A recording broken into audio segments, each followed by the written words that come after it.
কি গো আজকের প্ল্যান কি?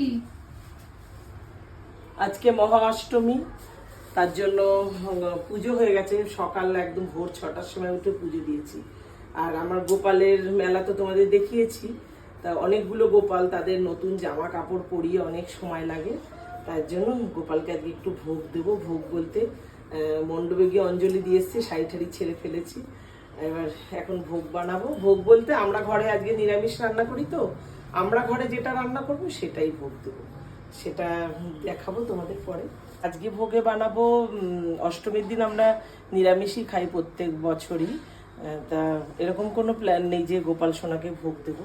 তা একটু মন হলো যে একটু গোপালকে ভোগ দেবো, তার জন্য আজকে করবো ফুলকপি দিয়ে পোলাও, আর এই যে চাল ভিজিয়ে রেখেছি, আর গাটি কচুর তরকারি একটু করতে হবে, যেহেতু মা রাধায়ের একটু প্রিয় এটা। রাধা আমার ঘরে নেই, তা গোপাল আছে যখন, রাধাও নিশ্চয়ই আছে।